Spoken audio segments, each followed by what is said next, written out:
Obrigado. Thank you very much, Frank, for your insights on the e-Codex initiative. That's the main topic of this morning works and speeches. Our next guest is Cristian Nicolau, Head of Unit eJustice, IT and Document Management, DJJust, that I invite to take the floor. I believe streaming live from Brussels and speaking about also some issues and topics connected to the e-Codex initiative. Good morning and welcome. Thank you very much for offering me this opportunity to present at the people-centered eJustice conference. I'm with my soul in Lisbon, but indeed physically I am in Brussels. Also, if my slides could be projected, that could be of help, and we can go to the first slide.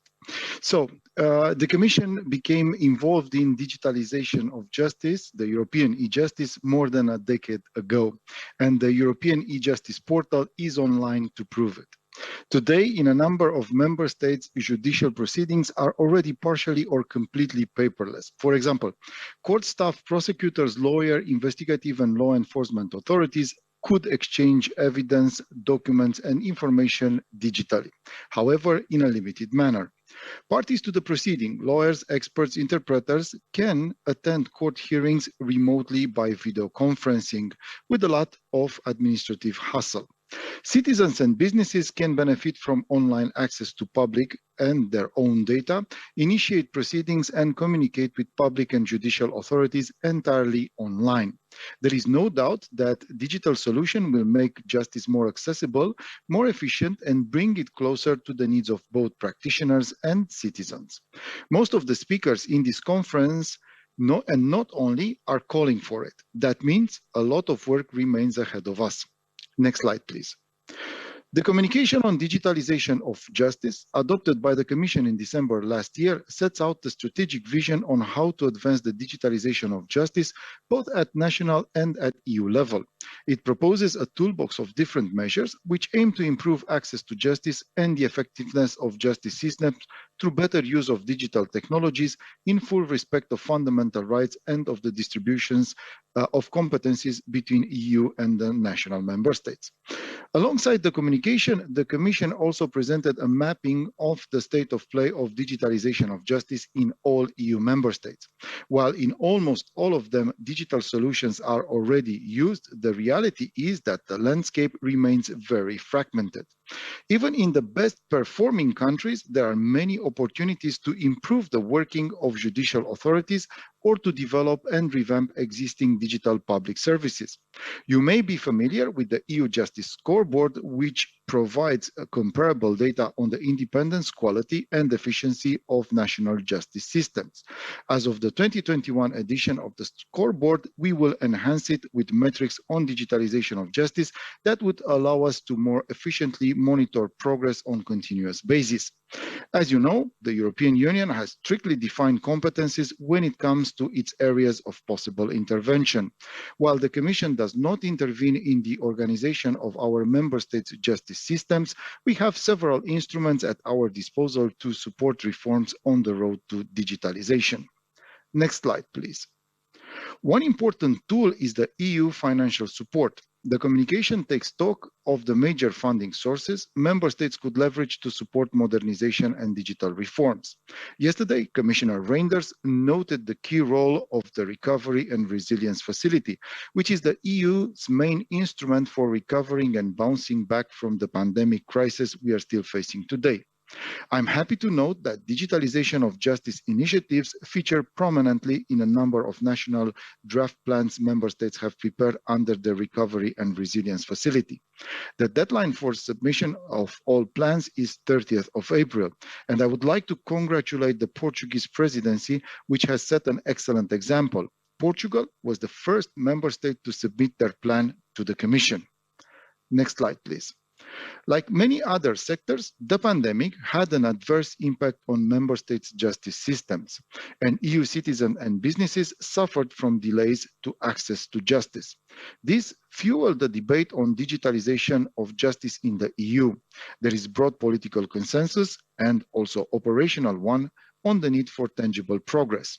When it comes to specific digitalization measures, I would also like to share with you some good examples. Member states can now easily share information on criminal records across borders thanks to the European Criminal Records Information System, which is a crucial tool that prevents offenders from escaping the consequences of previous convictions in another EU member states. Next slide, please. We have interconnected the company and business registers of the member states. Building on this experience, we are working towards a system that will make possible to identify easily the real beneficial owners behind companies. This is an important step in the fight against money laundering. Next slide, please. Alain Pilet spoke about ECLI. Thanks to the good cooperation with member states, now indeed we have a European case law identifier, which enabled easier human and machine readable access to domestic and EU case law. Most member states, as well as the European Court of Justice, have already adopted the European case law identifier standard. Next slide, please. Later this year, we will launch an EU-wide interconnection of member states, the insolvency registers. The existing system already has almost several thousand searches per month.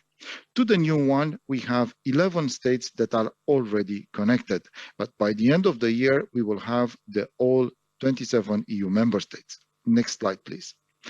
The activity of the joint investigation teams is highly regarded for its cross-border effectiveness. To facilitate their activity, the Commission is working on a legislative proposal for a regulation on a common IT collaboration platform. Still this year, the Commission intends to adopt a legislative proposal on the exchanges on digital cross-border terrorism cases to improve the cooperation between the EU Justice and Home Affairs Agency, bodies and national competent authorities. Next slide, please. The Commission and the Member States are working hard to set up the eEvidence digital exchange system, which is providing a digital channel for exchanging information and documents in the context of European investigation order and mutual legal assistance request. This system will start operating this year and could be further extended to the other cross-border procedure, such as the European arrest warrant or the framework decision on transfer of prisoners. Next slide, please. This recently adopted regulation on service of documents and taking of evidence introduced for the very first time a mandatory electronic communication channel between the competent national authorities and made possible the direct electronic service on the parties to judicial proceedings. Thus, the request for service of documents and for collection of evidence from one court or competent authority to the other will be transmitted across the border through the decentralized IT system. Paper-based procedure will be used only in exceptional circumstances. Next slide, please. My eJustice space. The Commission has started working on an EU-wide collection of links to national electronic services to provide by the judiciary and public administration on the eJustice portal the possibility for a citizen to access them. This is also very important as an entry point to facilitate access to justice in EU cross-border procedure, in particular with regards to the European small claims and European payment orders. Next slide. Interoperability is one word you have already heard a lot, and you will probably hear it also in the context of discussions at EU level, and that is for a good reason. With 27 separate justice systems, there are plenty of existing IT tools used or provided by the judiciary. This is equally true at national level.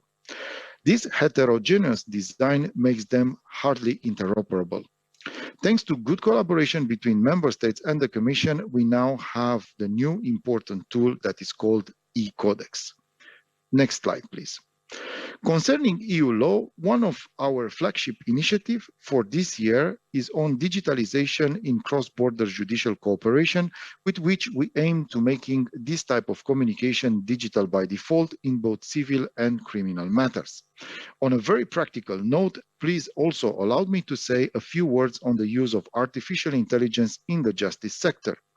The Commission started organizing experience sharing webinars to allow member states, practitioners, and stakeholders to meet and exchange views. There are over 150 AI projects currently implemented by public actors in Europe. The first webinar was on the topic of anonymization and pseudo-anonymization of judicial decisions. This event showed that AI is a solution for only part of the process, while heavy human intervention is still needed to validate the work of the computers. We intend to discuss further other relevant topics on how AI is used by justice authorities today. Next slide, please. I have spoken quite a bit on the obvious benefits digitalization brings to the justice area. As already pointed out by Commissioner Reinders, there are, however, several very important considerations we are to keep in mind. Digitalization can bring justice closer to citizens and businesses, but where a procedure involves individuals, it creates the risk of widening a digital divide. Many people still lack the necessary digital skills and internet connectivity, or they are in a disadvantaged situation. This is why it is important that the use of digital tools respects the principle that no one is left behind. Digitalization reforms, in general, require flanking measures such as fostering digital skills, accounting for the needs of individuals with disabilities and maintaining traditional channels for interaction. From its end, the Commission is providing them. Please let me end my presentation with an open invitation. If you are interested to partake in further discussions, please do get in touch with the eJustice team of the European Commission. Thank you very much.